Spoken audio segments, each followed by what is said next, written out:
Salamat sa pagsasalang-alang na lumahok sa aming pananaliksik na pag-aaral. Hinihiling namin ang iyong pahintulot na magbigay ng sampol ng laway at gamitin ang iyong impormasyong pangkalusugan sa pananaliksik. Nakakatulong sa amin ang pananaliksik na higit na maunawaan ang tungkol sa isang partikular na kondisyon, paano ito i-diagnose ng mas maaga at kung paano ito gamutin ng mas mahusay. Ikaw ang bahala kung makikilahok ka. Pwede kang humindi kung gusto mo. Hindi magbabago ang iyong medikal na pangangalaga kung magpapasya kang lumahok o hindi. Kung magpapasya kang lumahok, narito ang ilang bagay na dapat mong malaman. Una, napakahalaga sa amin ang pagprotekta ng iyong impormasyong pangkalusugan. Kung magpapasya kang lumahok sa aming pag-aaral, pagkatapos ng araw na ito, magkakaroon ang iyong sample ng lahat ng partikular na impormasyon tungkol sa iyo, gaya ng iyong pangalan at mga personal na detalye, at aalisin at papalitan ng espesyal na numero o code. Mga tagapagsaliksik lang na nagtatrabaho sa proyektong ito ang makakaalam na tumutukoy ang code na ito sa iyo at sa iyong impormasyong pangkalusugan. Ikalawa, para sa pananaliksik na pag-aaral na ito, hindi naming magagawang ibigay sa iyo ang partikular mong resulta.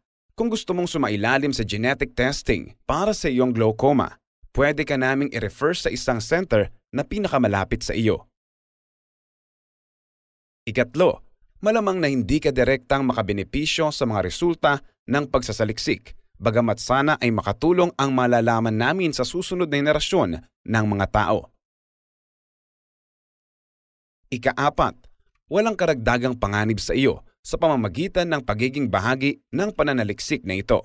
Mababa ang panganib sa pagbibigay ng sample ng laway at malamang na hindi magkakaroon ng anumang komplikasyon. Hindi mo kakailanganing sumailalim sa anumang karagdagang pagsusuri para makibahagi sa pag-aaral. Nakuha na namin ang lahat ng impormasyong kailangan namin sa iyong mga regular na pagbisita sa doktor. Dahil ang iyong sample at lahat ng impormasyon mo ay mabibigyan ng espesyal na code, kaunti lang ang panganib na magkaroon ng access ang sinuman sa labas ng team ng pag-aaral sa iyong personal na impormasyon.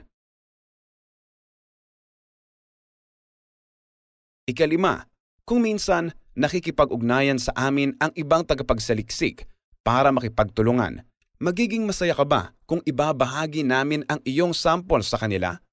Mangangailangan sila ng etikal na pag-aproba para gawin ang kanilang pananaliksik at hindi nila malalaman ang alinman sa iyong mga personal na detalye. Pang-anim at panghuli, isang paalaala ng aming pananaliksik ay naaprubahan ng isang komite ng mga tao, isang Human Research Ethics Committee, na magtitiyak na protektado ang iyong impormasyon. Ikapito, mangyaring huwag mag-atubiling magtanong tungkol sa anumang bagay na hindi mo nauunawaan o gusto mo ng higit pang impormasyon. Maaari mong talakayin ang pag-aaral sa iyong doktor o iyong pamilya bago magpasya. Salamat ulit sa pagsasaalang-alang na lumahok sa aming pananaliksik.